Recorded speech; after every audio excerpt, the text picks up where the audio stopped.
Hi, welcome. I'm Rachel, and I'm a child development consultant.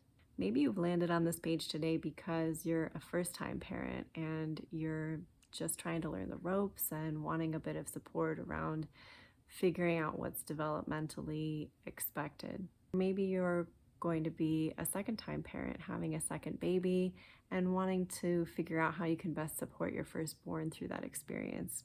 Maybe you're going through some other kind of life transition like moving or childcare, all of which can be pretty challenging for children.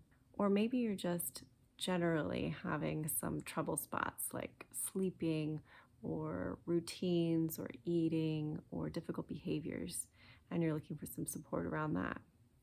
Well, I've spent the last 20 years delving deep into all these kinds of topics because child development is what I am passionate about. I've spent time working as a doula, as well as in early childhood classrooms and as an early intervention specialist looking at developmental delays. So I have a pretty well-rounded understanding of what child development is about. It's really important to me in my work that everything I do is research informed, and I'm particularly always staying up to date on research around brain development and the nervous system because these are really critical components of relating to children and understanding where they're coming from that if we work together, you'll see come into the conversation again and again. In addition to always keeping the latest research in mind, I also have long-standing mindfulness and meditation practices for myself, and I like to weave that into our work together. What's really neat about child development research in this day and age is that we're starting to home in more and more on the most critical pieces that contribute to child well-being. And I'll just go ahead and share those with you now. They are keeping children away from toxins, getting them good nutrition, and providing responsive care. It sounds kind of simple when you lay it out like that, right? But especially that third piece of responsive care, there's really a lot to unpack there. So that is where I like to do the bulk of my work, and it's where my understanding of brain and nervous system development comes into play as well. Because in order to give responsive care, we need to understand the state of our own nervous system as well as that of our child. I also know that responsive caregiving is not as simple as it sounds because every child really is totally unique. They bring their own temperament to bear on the situation. Every family has its own dynamics. Every classroom has its own sort of cultural context. And all of these things are part of a greater living, breathing ecosystem in which the child is developing. And so figuring out what the best strategies are to meet a particular child's needs means understanding all these different components. So that's what I love to do, is to help put fresh eyes on a situation and help you zoom out a little bit. We can look at all of these big picture pieces and better understand what's going on for your kiddo. Because I do know that being in the trenches on the daily with a child can be really exhausting and depleting, particularly if you're having any issues around sleep. And so it can be really hard to get clear on these things by yourself. We're meant to have a village when we do this work. We really are. What I love is being a sounding board to you.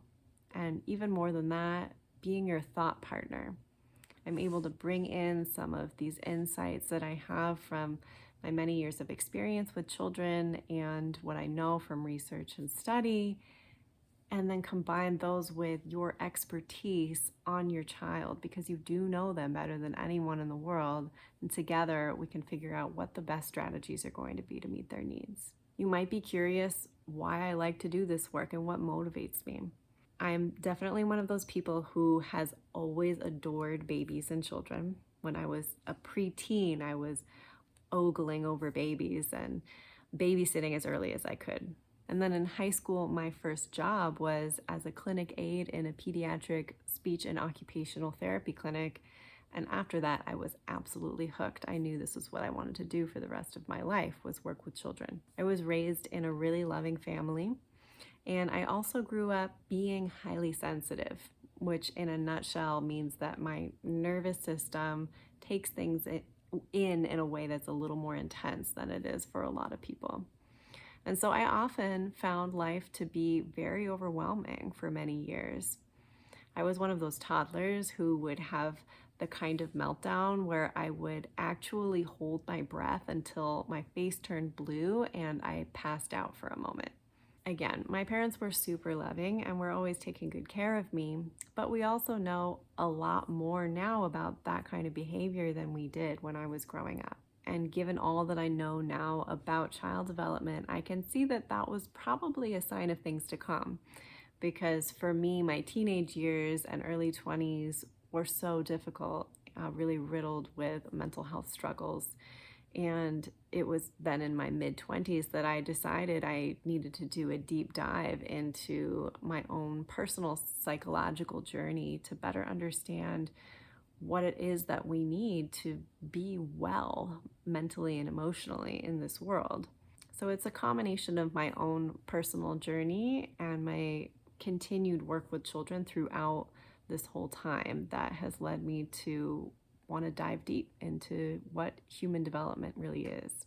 All of that is also what motivated me to do my formal learning. I have a BA in psychology and a master's in child development, and it's what brings me here to you. I'm really passionate about resourcing adults so that they can better resource the children in their care. And for that reason, I offer one-on-one consultations as well as workshops and educational resources and materials. If you'd like to learn more, please check out my website and get in touch.